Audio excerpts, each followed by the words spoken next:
Welcome to the Training Stimulus podcast. In today's episode, we answer the question, can you really have it all?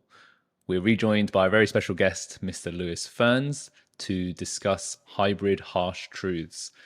As the world has gone crazy for hybrid training, the new thing that's always been around, there are a lot of common mistakes people seem to be making as they try to push their fitness in all directions at the same time. Today, we're going to run through the common pitfalls, how to identify them, and what to do about them. Stay tuned if you want to learn about the consolidation of stresses, why it's a terrible idea to combine classic training programs addressing strength and endurance at the same time, and how to manage your intensity to ensure you don't burn out and avoid injury. Hope you guys enjoy it. Let's get into it. Lewis. Hello.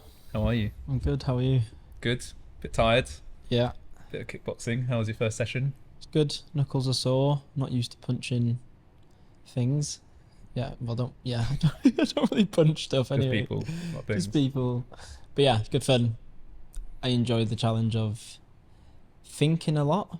Yeah. Whilst trying to perform a skill, which I know is not the goal, but it's quite nice to be able to be a beginner in something and figure something out and get slightly better by the end of the session. It's quite rewarding. Definitely. What did you learn? What were your main takeaways? Main takeaways were footwork. Yeah. Not tripping yourself up and putting yourself in a good position. A lot of pivoting, moving backwards, moving left, moving right, moving backwards, but you push. When you go into the left, your left foot goes forward. When you go to the right, your right foot goes forward first. Yeah. And not crossing over your feet, pushing back off your back. It sounds obvious, but it's not that intuitive, as we've mentioned. Yeah. When we chatted before. But yeah, it was good. Good. Yeah. Glad you liked it. I think it's, like you say, I think a lot of people underestimate how technical a lot of the martial arts are. Oh yeah. There's so much to them and so many little details that make huge impact. Yeah. In terms of how effective you can be. Yeah. I was thinking about Mike Tyson actually after this session. Well, actually in the house here before. And just because one of the drills was stepping forward and jabbing at the same time. Yeah. And then I was just thinking about like how he closes space. He's moving, he's throwing punches, he's moving. He's like, to do that at that speed, with that much power and that much coordination. Now I've done like the tiniest little bit of it. It's actually mind blowing. Yeah, it gives you a whole new appreciation of it, of just what he's able to do. Like, I think in combat sports, you're not only trying to do something which is itself very difficult, you're trying to do it against a fully resisting opponent, that they are doing everything they can to not get hit. Yeah. And you're still hitting them. So all the stuff that Mike Tyson is doing, not only is he moving that fast, being that accurate, being that powerful, but he's doing that on somebody that's doing everything they can to not let him do that. Yeah. And I think that's one of the things that makes it so much more impressive than, I don't know, something like golf I find incredible as a sport, but it's you against the course. The course isn't actively trying to stop you. The designer might make it difficult for you to hit certain shots or give you hard decisions, but as you play the shot, it's not trying to stop you from hitting the shot you want to hit. Whereas in boxing or kickboxing, it's exactly the opposite. Somebody's trying to be a moving target, they're trying to get away and block or whatever, and the fact that people are still able to impose their will on somebody else. So yeah incredible. Because when I had a few good little punches and he was saying, I'm talented, but I was thinking I wouldn't be able to do this. I just thought, well, no, because if someone else actually trying to punch me at the same time as me trying to do this, it's just totally different ball game. Yeah it is. Good. And hard segue with no smooth transition. Today's topic. The topic today, hybrid harsh truths or hard truths. It's obviously a massively trending topic in fitness, has been for the last few years. People rebranding themselves as hybrid or wanting to be a hybrid athlete, and how you go about training for it, I think, is done with varying degrees of success, and we've probably both seen a lot of people burning out, overdoing it, and not getting the results they'd hoped for because they're trying to do everything all at once. So yeah, I'd be interested to know, I don't know if I've ever asked you, what's your definition of a hybrid athlete? Yeah, it's a good question. I don't think I've ever thought about it that hard, but I know the definition of it is just like concurrent training. You're trying to get stronger. I think in an absolute term, I don't know who's the guy who originally coined it. I think it's this Alex Viada, I'd say, gets credited for hybrid training. And then it's meant to be like long endurance stuff, right? I think that's what it is naturally. It's like two opposing ends of the spectrum, getting better at those at the same time. Yeah. And then I sometimes think, are people who do high rocks hybrid? Are they getting much stronger? Would be my knee-jerk reaction. Is it? No, because if you look at the top guys, there's, I don't know if it was WOD Science or one of the Instagram accounts which break things down, and I think it was like the Elite 15, and apart from Hunter, I think like the average 3 rep max deadlift was like 130 kilos, but the half marathons were like 70 minutes, and their absolute strength was actually really just below average for an elite athlete, which meant to be hybrid, you know? Yeah. So I was just thinking, is Hyrox actually hybrid? Because Fergus Crawley and Omnia Performance, those guys, Johnny Payne, they do true hybrid training, I would say. Yeah, and why is that? What makes it true hybrid training? Well, I suppose it's just true to the definition of, long Getting endurance stronger, and actually getting stronger. Because he will, do a powerlifting meet and then straight into an Ironman in the same day. That's bonkers. Yeah, and he's done some crazy feats and maintained very high levels of strength. It's not how I would like to train. I think that's probably a different topic. I think it's quite boring. But yeah, what do you think? Yeah, I agree. I think that's probably the strict definition of it, in that you're pursuing conflicting or non-complementary fitness qualities. So you're asking your body to adapt in quite contrasting ways at the same time. And yeah, I remember Alex Viada back in the day was the guy kind of pioneering this. He was a beast powerlifter, and then he started doing endurance training like marathons and Ironmans. And yeah, his big thing was the consolidation of stresses. So he would say that doing speed work is more akin to heavy lifting.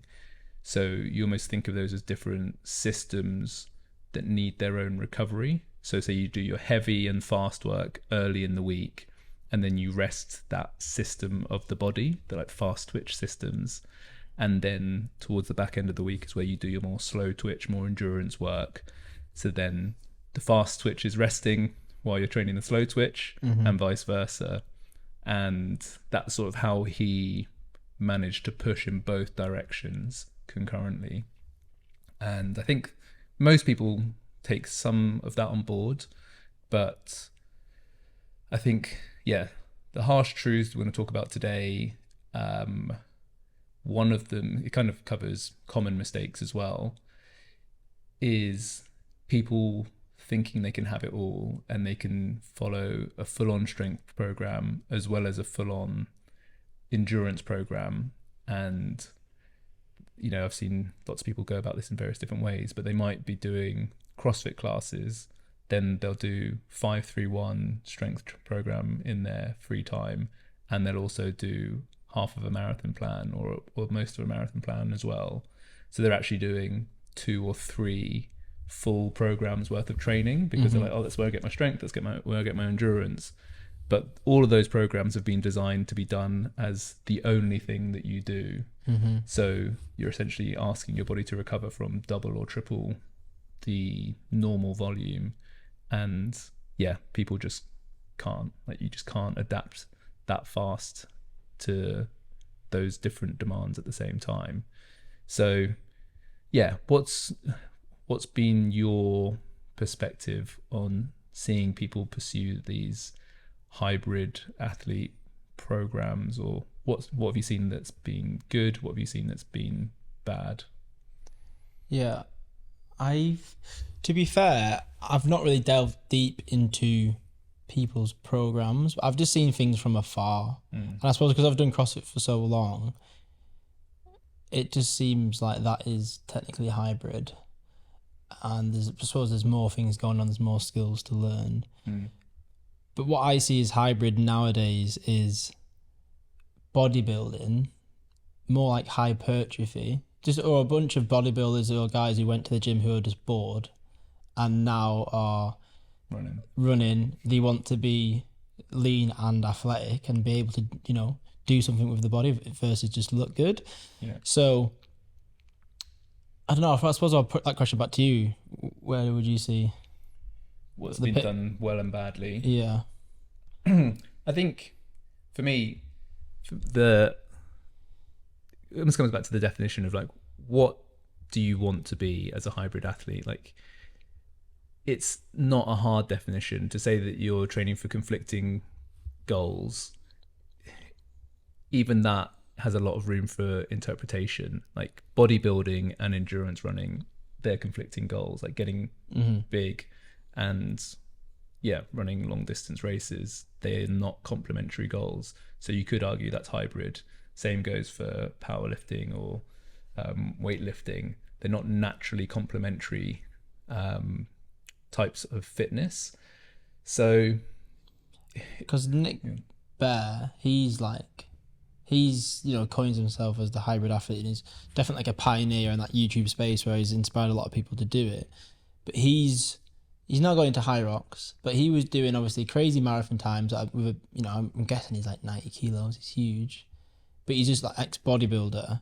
But all his training is, he's trying to preserve as much tissue as possible, but he's not really pushing strength. His sessions aren't strength based. I'm sure, he's going heavy as he can, but with Fergus, he's actually, trying to actually push his top end numbers up previous to his last concurrent cycle. So he's like PBing everything together versus Nick Bear is just trying to still look good and not look like a runner, but still do crazy endurance feats. So I feel like there's a bit of a mix of what hybrid actually is at the minute. Yeah, I think that's a good point. Isn't it? It's almost like it depends on what your starting point is. Because if you're a massive bodybuilder or you're an incredibly strong powerlifter, then just hanging on to your numbers, your lifting numbers or your size, whilst getting good at running, the end point is that you'll be big, strong, and a good endurance athlete. Whereas if somebody's start point is more rounded but less impressive, then they need to level everything up to get to the same end point. And that kind of speaks to one of the things I want to talk about today is your overall program design, like your long-term trajectory.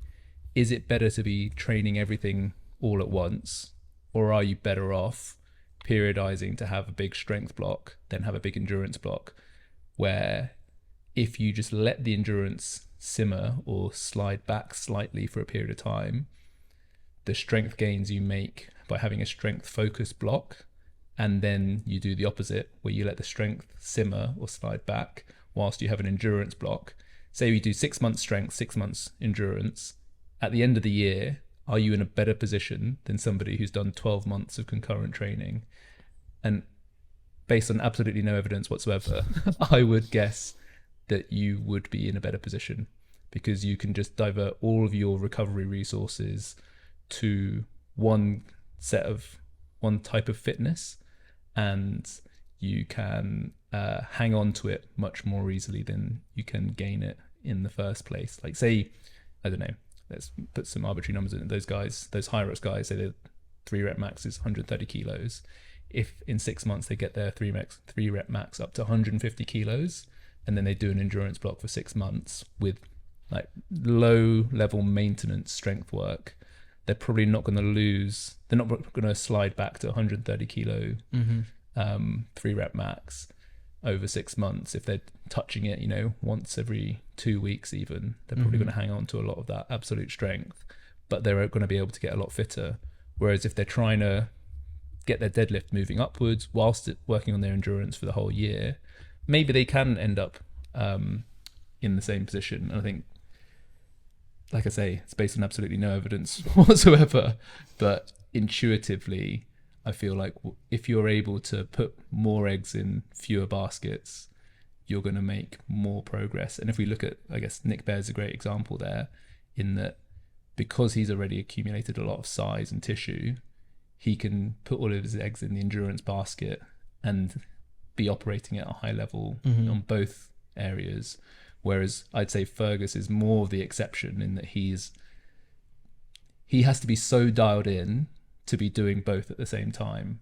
It's only because he's so dialed in and very knowledgeable as to how to manage that he's able to push in both directions at the same time. Yeah. Most people don't have that level of precision with their training and lifestyle, and are more likely to be overreaching if asking their body to adapt in both directions. Yeah, I think a few things on that is, well, Nick Bare, he's also a CEO. He's working full time and he's doing these double sessions, but he's also an ex-ranger, which I believe is some sort of special forces in the military in the US. So he's a very capable, can handle a lot of volume, but I think it points more to that he can lose a lot of strength but look great and lean and maintain his muscle mass and still, have all the external stresses of being a CEO and growing this huge company.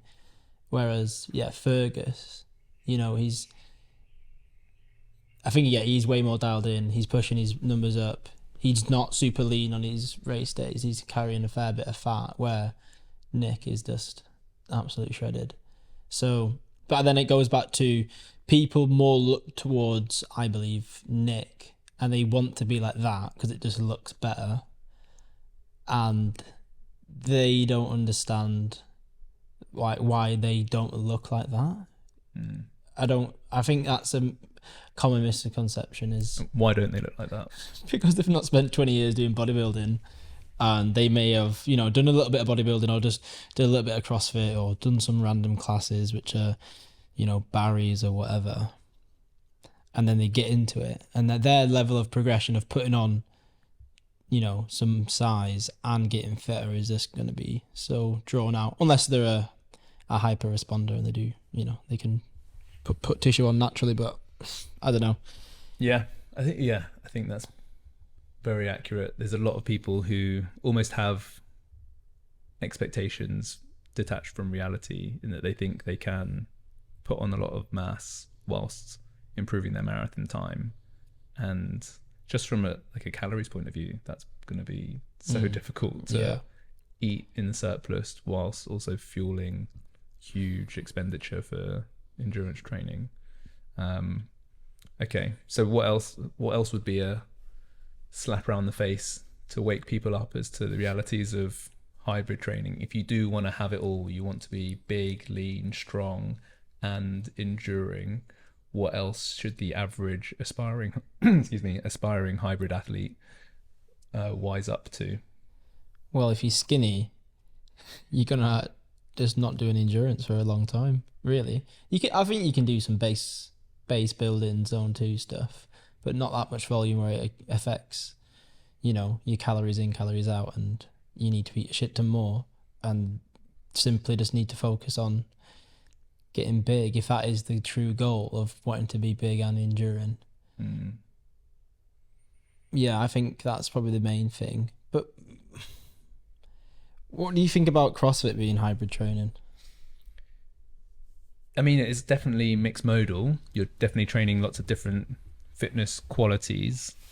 It doesn't fit the criteria of endurance, I wouldn't say, in the average application of CrossFit. Yeah. There's not much long duration training going on. If you just say, when I think of what is CrossFit, I think of the average CrossFitter who's going to class 3 to 6 times a week. That's, for me, the easiest way to think of what CrossFit is. But it's part of the difficulty with CrossFit is that it's done in so many different ways by so many different people. If you look at games athletes, they will be doing huge long endurance pieces, loads of multiple hour zone 2s in a week at certain times of the year. So it can be, and it's its strength and its weakness that it's quite vague, because it's you can almost call anything CrossFit Yeah. by their own definitions. So it becomes this hard to define phenomenon. But it can absolutely be hybrid training in that people are getting fitter and stronger at the same time. But by what yardstick are we measuring their fitness and their strength? Because if it's marathons, then you're probably going to get to a level of marathon competency and then not far beyond it unless you're specializing a bit towards it. Like, doing CrossFit classes is probably going to prepare you better for a marathon than other, well, maybe not, depending what sort of classes you're going to, but if you're doing barriers or something, it might be better. But it's not going to take you all the way to a good marathon time. So, and what do you think about wrestlers, boxers, fighters in general? Are they the OG hybrids? Because they do a shit ton of running, a lot of skill work. If you look and just general physical preparedness, if they've got a proper, maybe a Russian strength conditioning background, where they're doing throwing, climbing, all that sort of stuff, jumping, and they'll be doing weights and different types of things. Yeah, are they question. The OGs? Yes, I think so. I think I have maybe, I don't know if this is slightly contrarian or not, but I think I value the type of strength that combat athletes have higher than strength athletes, in that if a wrestler has the capacity to pick somebody up and throw them on the ground, I think that's more useful and potentially impressive than somebody who's got a really big squat or a really big deadlift. So this is now into the realms of personal opinion, that they, like especially wrestlers, I remember talking to Chris Speed about this. Sorry, you can stroke it if you want. For guys who are not watching the video, I touched his elbow. I remember talking to Chris Speed about this, and he was saying how he thinks that wrestlers are the most physically competent athletes, and I tend to agree in that if you were to present somebody with a random physical challenge, I'd probably bet on wrestlers over most other types of athletes, just because they are so balanced across the board between speed, agility, strength, flexibility, coordination as well. I think they're underestimated in terms of how coordinated they are, the really good guys, and super enduring as well. And in UFC, people always talk about how tenacious wrestlers are and how they just have no quit in them because the training is just so brutal. So I would say they are the OG hybrid athletes. What would be the counter arguments? They're not that strong with a barbell would probably be the first thing that the modern day hybrid athlete says. I reckon they can deadlift 130 kilos. Yeah, they probably could definitely. I mean, if they're chucking 80 kilo guys over their shoulder, they probably can pick up 130. So that would be the main challenge, I guess. And then I guess they're just not at the extremes in that they wouldn't be putting out fast marathon times because their sport is more intense, shorter duration. Mm-hmm. So their output would be much higher, but for less time. But I think, again, it's personal preference or personal opinion. I think I would much rather have the physical attributes of a high-level wrestler than a modern-day hybrid athlete who, has a big set of powerlifting numbers and a good marathon time. But again, that's just what I think. Yeah. What do you think? No, I agree. I think, I'm going to put it out there, I think SBD is boring. Just alienated 80% of the listeners. Surely not. It's not a powerlifting podcast. Not anymore. But maybe that's just because I've done CrossFit for so long, and it's just a part of it, and it's cool to get. I think a anyone who can push out high numbers, like, oh, that's cool. If you can, rep 180 back squat or rep 200 back squat, I think that's cool and impressive. Yeah. But and there is an awful lot of skill of like squatting really well, but it's not that skillful. And I think people spend so much of the time being so specialized in these quite up and down exercises. Yeah. Agree. That they almost become unathletic. Agree. But they can run really slow and in a straight line, and that makes them athletic again. I was like, you're not really an athlete. You're not a hybrid athlete. Totally You just train concurrently. And I think, should athlete be in there? Well, I don't know. Maybe that's unfair because you can say anyone's an athlete. Really, it's a sliding scale, isn't it? But come on. Yeah. No, I agree. I couldn't agree more. To be honest, I think it's almost like chasing those numbers and those metrics defeats the point of pursuing them in the first place. Like, why are you trying to squat heavy and run? It's you want to get stronger, and then why do you want to get stronger? Like, what do you want to do with that strength? And the primary goal became pushing big numbers for the squat, whereas originally strength training was to be strong, to do something with that strength, like play a sport, whether if you're a combat athlete, to win fights essentially. So there's a point beyond which you're now no longer serving that purpose. So say you're a wrestler, you start working on your squat strength. If you keep getting better at squatting and lifting more on the squat bar beyond a certain point, it's now actually taking away from your capacity to wrestle somebody because you're spending too much time, energy and recovery on it. And we kind of touched on this a bit with the John Jones chat in the last episode.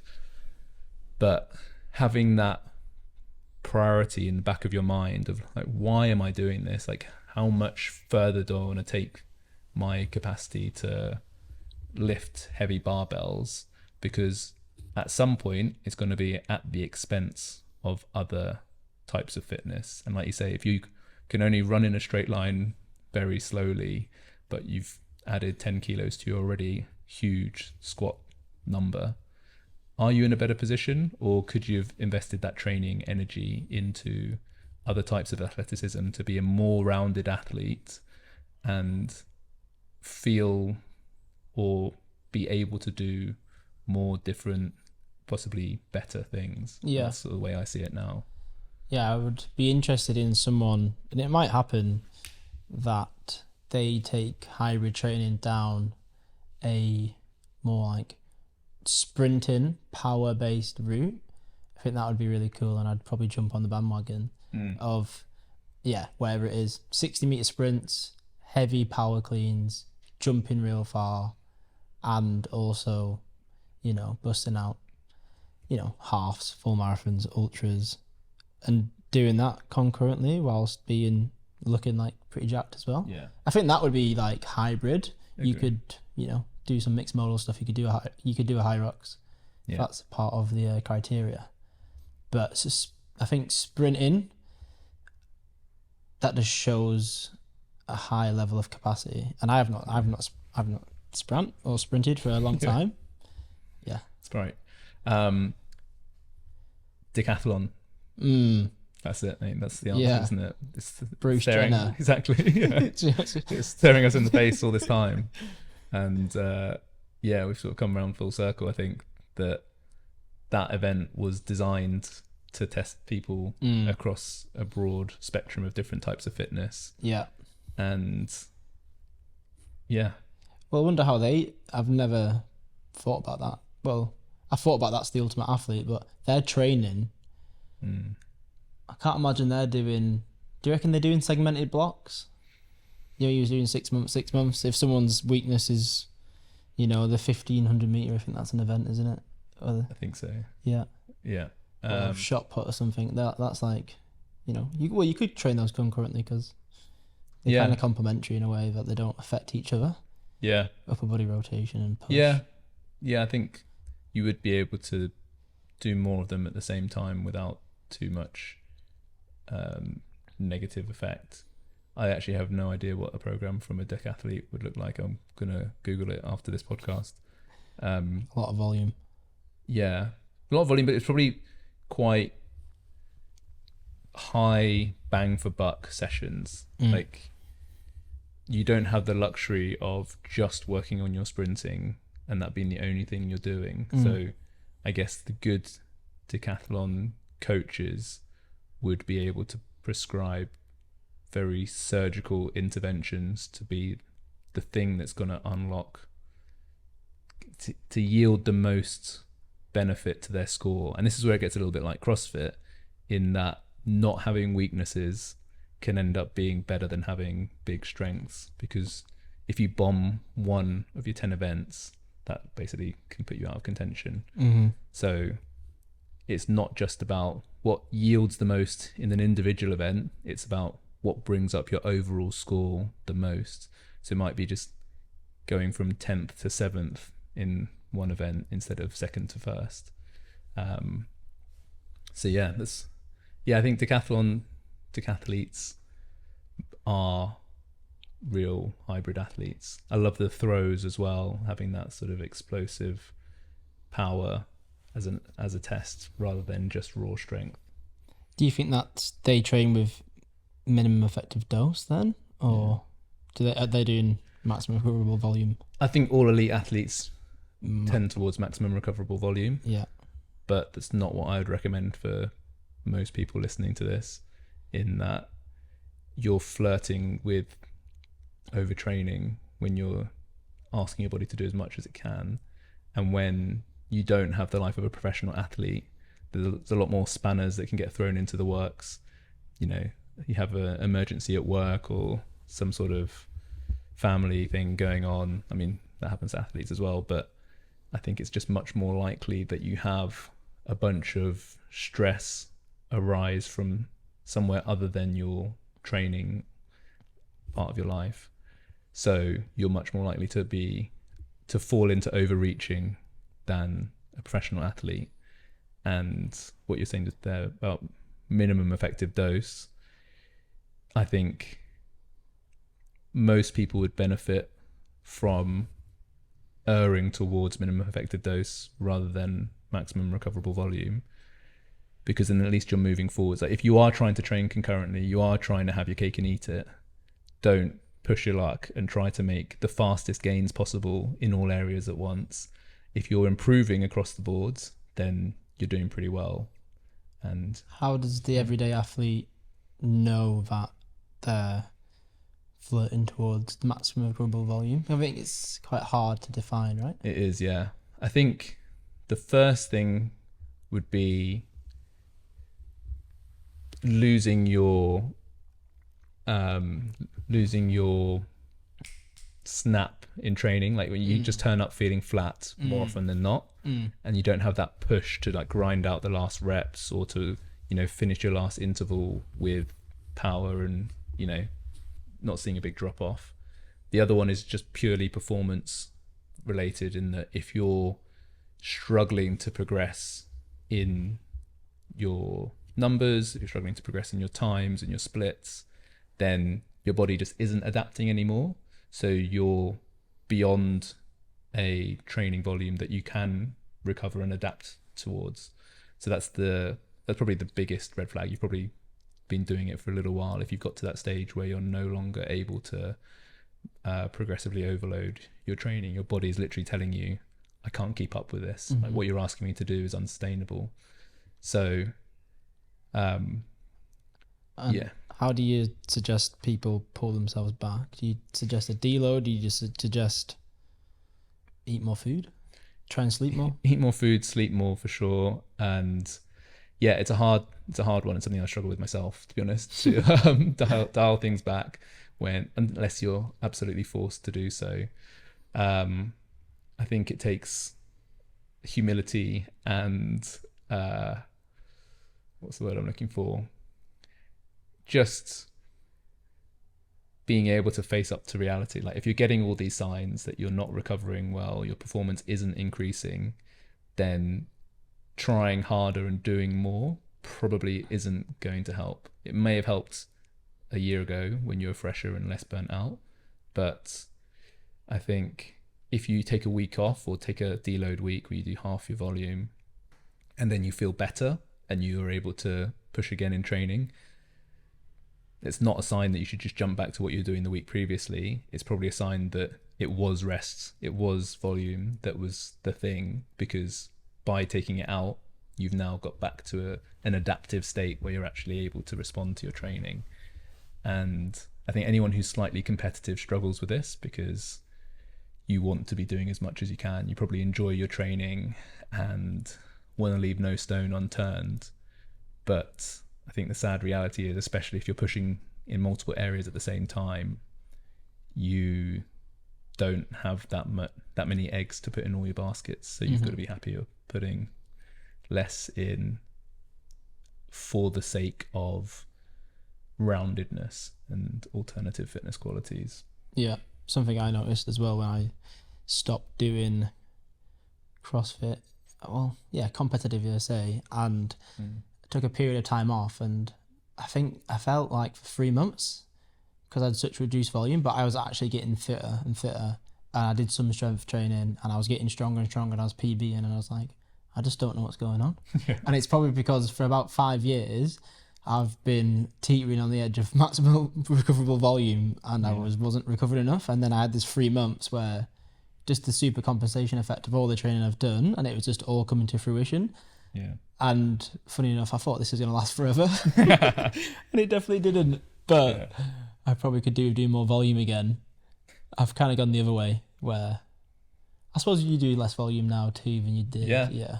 Well, I guess, would you say, let's just put some numbers on it to bring it to life. Like, say you did 3 hours of training a week, but it was all super productive and you made big gains on the 3 hours that you did.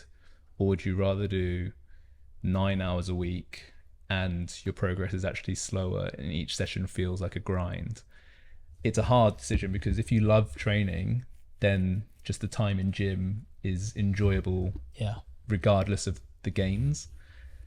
But if progress is your primary concern, then opting for lower volume, higher effectiveness is probably the way to go about it. And it, as always, it sort of comes to personal preference. Like, what do you want from it? If you want to just have a lifestyle involving lots of training, spending time with your training buddies, then maybe it is worth sacrificing some progress or speed of progress.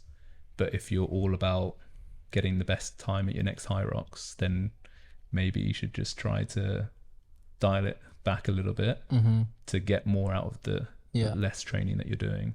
For sure. And I think if you're a person who can mentally push naturally, you don't need that constant reminder of how to push in training.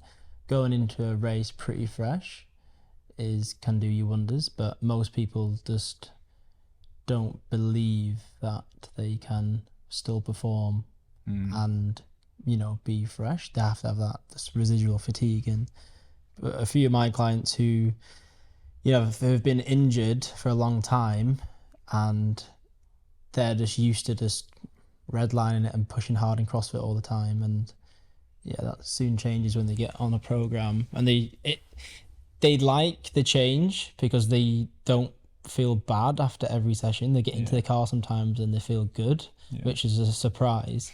But because it's so habitual to finish a session wrecked, sweaty, you got the endorphins pumping, but the systemic fatigue is the systemic stress is very high.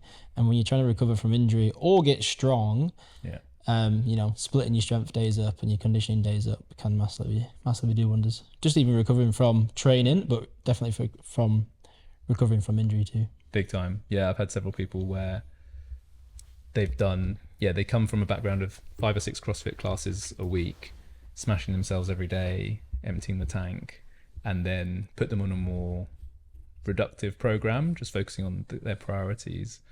And they can't believe that they're training easier, but getting stronger, feeling better in their body, and their body composition improves because they're not just in this inflamed state constantly because their body is just in survival mode the whole week.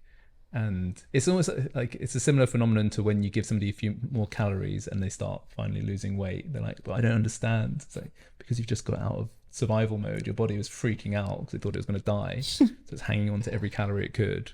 Whereas now it feels more secure and it will actually let a little bit of fat go. It's the same with training. It's like, but how can I get better strength results or any sort of results by training less? It's you're actually able to adapt to it rather than pulverizing yourself into the ground. And I think just CrossFitters, probably triathletes too, people who, any sport that does high volume, gymnastics maybe too, swimmers, they all wear the volume as a badge of honor. And yeah, it's fine until it isn't really. And usually it isn't fine, especially for the guys who've become the everyday athlete, the weekend athlete, who are, you know, professionals or whoever are just working and they've, you know, found a new hobby, which is a sport or endurance event. Yeah, I think people don't realize that, you can bury yourself and not get great results because of it. 100%. I think that's a nice place to wrap it. So the key takeaways, I guess, for the aspiring hybrid athlete is you might think about periodizing to focus on one fitness quality at a time, or reducing the breadth of your fitness training, and be comfortable erring towards minimum effective dose rather than maximum recoverable volume if you want long-term progress. As long as you're moving forwards, whereas when you're flirting with maximum recoverable volume, you're probably going to have to take some back steps, which long-term will slow you down. Anything else? No, that's it. Nice. That is it for this week, team. Thanks to Lewis again for your time and expertise. Are you a hybrid athlete or a hybrid coach? We'd love to hear how you are approaching this problem and what you've learned from your experience in the trenches. So please drop a comment below if you've got an alternative perspective, if you agree, if you disagree. We'd love to discuss it either way. But thank you again for your time. Don't forget to like, comment, subscribe, and all that good algorithm stuff. We'll catch you on the next one.